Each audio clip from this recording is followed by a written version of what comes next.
essaie de trouver des nouvelles pistes, pas pour abandonner celles qu'on connaît et qui fonctionnent, mais pour répondre encore plus sur un volume plus grand à des situations qui sont connues et qui ont le mérite, dans cette expérimentation, de répondre à ce qu'on appelle le logement d'abord. Au sein de la FIL, ce que nous attendions de cette expérimentation, c'est de démontrer qu'un couple bailleur-association peut accompagner des publics dans le diffus. La caractéristique majeure de ce dispositif, c'est permettre l'accès direct à du logement pérenne pour des publics identifiés comme normalement n'étant pas en capacité d'accéder à du logement en direct. C'est ça, de mon point de vue, l'intérêt majeur.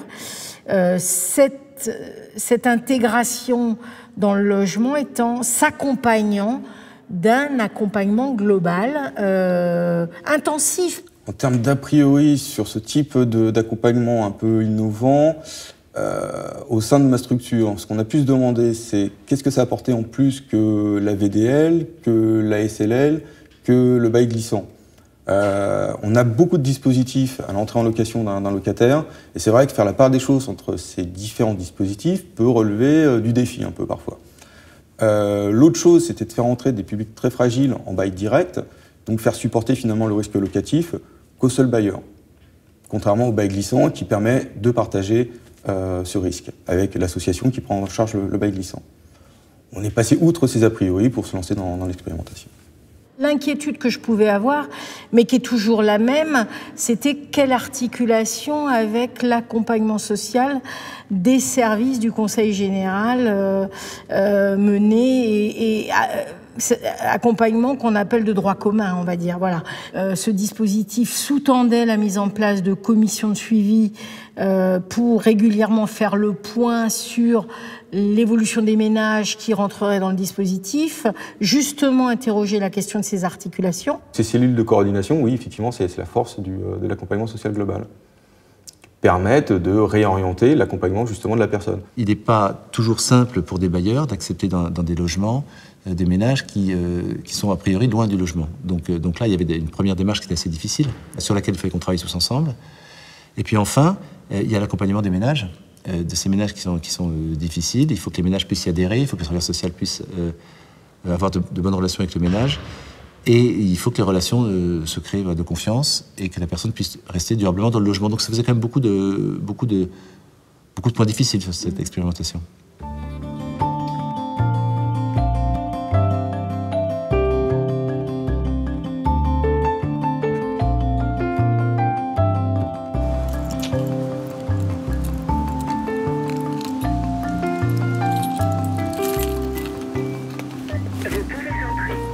Là, c'est chez moi.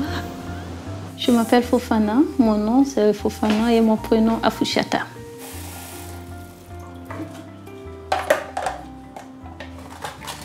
Je vivais avec mon compagnon, avec mes enfants. Avec mon compagnon, ça n'allait pas. Je me disais comment je vais sortir de la maison. Je me suis rendue à la PMI. J'étais suivie par une assistante sociale qui était à Céris. Elle m'a posé des questions, comment ça se passe à la maison et comment ça se passe à la maison avec les enfants et tout. Parce que j'avais un garçon et je venais de me rendre compte que j'étais enceinte de quelques mois. Le père voulait que j'avorte et tout, donc je lui ai dit non. Elle m'a dit, mais vous savez qu'il y a des aides, on peut vous aider et tout ça. Je ne croyais pas et je suis rentrée.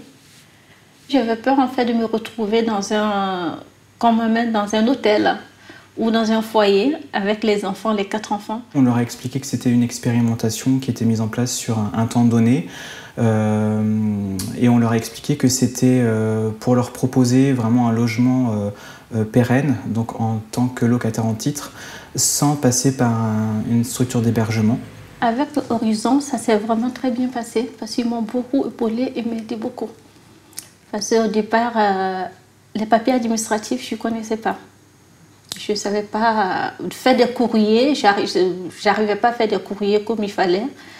Ils m'ont vraiment aidé administrativement. S'il y a quelque chose qui n'allait pas, je les appelais, ils m'ont expliqué comment il fallait remplir les courriers, comment il fallait faire, et surtout au niveau du loyer. Il fallait toujours payer son loyer à temps, les priorités à faire. On est référent social de la personne, donc on accompagne la personne sur l'ensemble de la vie sociale, professionnelle, administrative, pour l'aider comme sur un CHRS classique à accéder à une autonomie totale par rapport à l'ensemble de sa vie. Et le jour qu'on m'a proposé, on me dit quand j'ai eu un appartement ou que j'allais que je pouvais y rentrer, je ne croyais pas. On me dit non, ça y est, vous allez rentrer dedans, mais c'est pas un hôtel, ça pas. Je n'y croyais pas en fait. Et par la suite, une fois que la personne était retenue sur le logement, là on prenait vraiment contact avec le bailleur, avec le service des chargés de clientèle, puisqu'on accompagnait aussi physiquement les personnes à la signature du bail pour représenter à la fois la personne qui n'avait pas forcément, qui n'avait jamais peut-être signé de bail, mais aussi pour nous présenter nous en tant que structure et présenter le projet d'accompagnement, voilà, pour les rassurer quelque part aussi.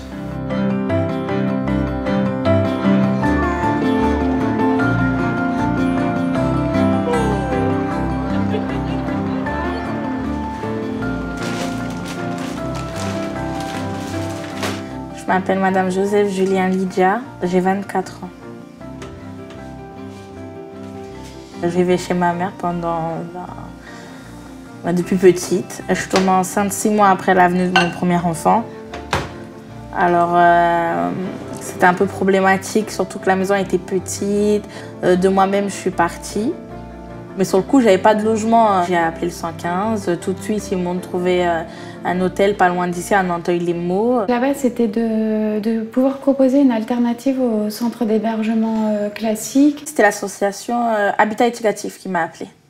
Ils m'ont dit on aura un logement pour vous, venez au rendez-vous. Et c'est là qu'ils nous ont expliqué qu'il y avait une expérience qu'ils faisaient. Déjà, on a demandé est-ce que votre expérience, ça va durer combien de temps? Est-ce qu'on va aller dans le logement et puis un an après, est-ce qu'ils vont nous faire dire allez-y, vous pouvez partir et tout? Non, ils nous ont dit non, c'est pour nous. Et bien sûr, il y avait des évidences. Il fallait payer le loyer en temps et en heure. Sur ça, il fallait pas déconner, quoi. Et pour tes dernières familles là, qui te posaient souci c'est réglé. Avec le bailleur? C'est réglé, on a revu avec le bailleur, j'ai eu une confirmation par mail, elle peut garder le logement et du coup il y aura un transfert quand eux ils auront des logements disponibles. Il y aura un transfert. Super. Ouais, j'ai su ça il y a 2 jours. Ah bah c'est génial. Ouais, elle a réussi à avoir ses papiers donc c'est bon.